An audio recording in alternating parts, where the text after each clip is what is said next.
Hi. Yan. Sir. How are you? Magandang hapon. Okay naman po, sir. Thank you. Thank you, sir. Yeah. Tapos po namin lahat, yes. We have good news. Kinuto ko sa iyo kanina. We just finished signing the bicameral conference with the senators and congressmen. Pasok yung sinabi ko sa iyo when we meet last week, no, sa Misibis. Opo, sir. Okay, naipasok lahat, additional of 8 billion. Nauna yung 8 billion sa HGAB. Now, naipasok ulit namin another 8 billion.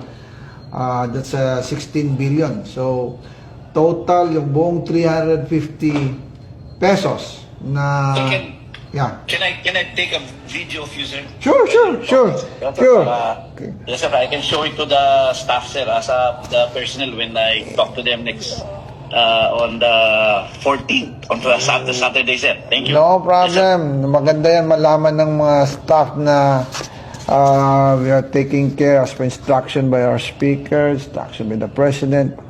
Ano yan? Maganda yan na malaman ikaw sa Solcom. You have to malaman ng mga troops natin. And actually, we'll see you on Friday. Are you coming sa Dadating ka ba sa Yes, Friday? sir. Oh, December 13. Yes, sir. Doon din ang formal natin. Oh. Opo, sir. Sa evening na siguro, sir. Evening. Kung dadating si speaker. Speaker kami ulit na dalawa. So, we'll inform you on that. So, hopefully, ma-approve ngayon sa plenary for ratification yung pinirma ng BICAM. Sa Senate, they will also approve it also this afternoon. Para yung 7.5 na nare-receive ng CAFCO, magkakaroon sila more or less dagdag na 10,500. So that's more than double of their salary. Yes, sir.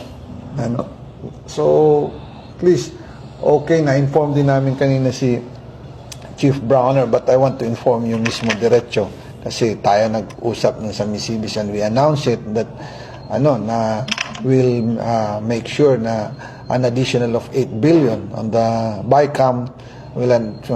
Thank God na we're successful tayo na naipasok natin ito sa kasundaluhan. So please inform our soldiers na natuloy and then the president will approve the budget more or less December 20.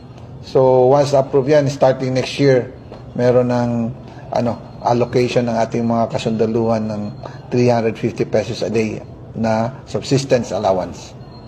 Maraming salamat po, sir. Makakarating po, sir. I'll show the video to all our staff and mga sundalo po dito sa Solcom, sir. Yes. Maraming salamat po, sir. Thank you for your service. Kami here to support the AFP, the milkmen in uniform. So, yung mga black propaganda dyan na we are close with the left, hindi totoo yan, gawa-gawa nila yan para lang, alam mo na, yung mga budol-budol dyan. So anyway, that's it. We're successful and thank God na tuloy to. Yeah. Thank you po, sir. Thank you rin. Sir, do you have, can we request a short Christmas message sa ating mga tao, sir, sa mga personnel natin, sa mga tropa? Oh, yeah, sure. To all our soldiers in the ground, you have a Merry Christmas and a Happy New Year. Dahil dito sa subsistence allowance, this would be the legacy of the BBM administration under the leadership of the House Speaker Martin Romualdez. And we appreciate your service to the nation. Lahat na tulong ninyo sa pagdepensa sa ating bansa, sa ating sovereignty, sa ating peace and order. Kinikilala po ng leadership ng House of Representatives Speaker Martin Romualdez ang inyong tulong sa ating mga kababayan, sa ating buong bansa. Kaya kami nagpapasalamat and we know matagal na itong badly needed but we just heard it last August kay Chief Browner na kung pwede maipasok. So right there and then hinabol natin to sa HGAB, then now additional of another 8 billion, naging 16 billion. So again, congratulations sa inyong lahat and hopefully sumaya ang inyong Pasko and sumaya ang inyong New Year and hopefully the life of each soldier will have an improvement. Thank you. Definitely, sir. Sir, maraming salamat po, sir. Stay Thank safe, you. sir. Thank At you. Merry Christmas din po, sir, from your family dito sa Southern Luzon. Thank you. Salamat. Thank you. Bye-bye. Thank you, sir. Sige. Thank you, sir. See you. Opo, sir. Bye.